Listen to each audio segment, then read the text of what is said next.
দক্ষিণ বেকিরপাড়ে শতবর্ষ পুরানো শিব মন্দিরের মঙ্গলবার শুভ শিলান্যাস হল। দক্ষিণ কাছাড়ে নরসিংপুর গাঁও পঞ্চায়েতের অধীনস্থ দক্ষিণ বেকিরপাড় গ্রামের ১১০ বছরের পুরানো ঐতিহ্যবাহী শিব মন্দিরের ভিত্তিপ্রস্তর স্থাপন হল সোমবার। জরাজীর্ণ অবস্থায় থাকা অতি প্রাচীন এই শিব মন্দির পুনরায় নির্মাণে এগিয়ে আসছে মন্দির কমিটির কর্মকর্তা সহ স্থানীয় বহু মানুষ। শেষ পর্যন্ত দোল পূর্ণিমার পূর্ণলগ্নে নরসিংপুর গাঁও পঞ্চায়েতের প্রাক্তন সভাপতি সূর্যকান্ত সিনহা ও বজরং দলের শিলচর বিভাগ সংযোজক হিন্দুত্ববাদী নেতা অমলেন্দু দাসের হাত ধরে উক্ত মন্দিরে ভিত্তিপ্রস্তর স্থাপন হয়েছে। সঙ্গে ছিলেন মন্দির কমিটির কর্মকর্তা সহ অন্যান্যরা।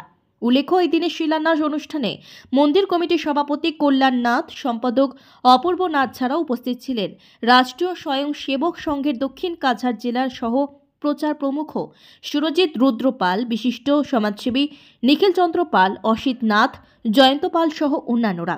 Bureau report, daily Barak.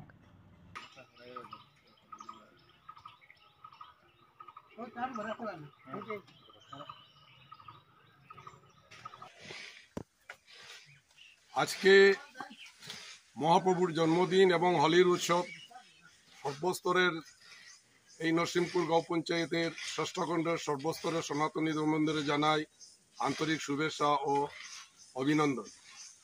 আজকে আমাদের এখানে নরসিংপুর ষষ্ঠ খণ্ডের দক্ষিণ বেকিরপাড়ে ঐতিহ্যবাহী ১১০ বছরের পুরাতন শিব মন্দির, আজকের দিনে এটা যা পূর্বে ছিল তা ধ্বংসাবশেষ হওয়ার কারণে এলাকার স্থানীয় সনাতনী ধর্মাবলম্বী যারা আছেন, হিন্দু, বাঙালি, মণিপুরী, সবাই সম্মিলিতভাবে আজকে নতুনভাবে আমাদের শিব মন্দির আজকে প্রতিষ্ঠার আয়োজন করেন ও প্রতিষ্ঠা এবং হয়েছে।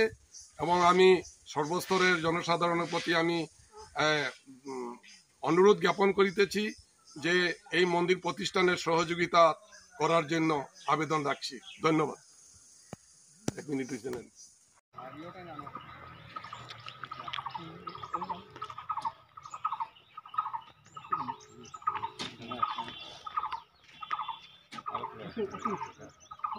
সামান্য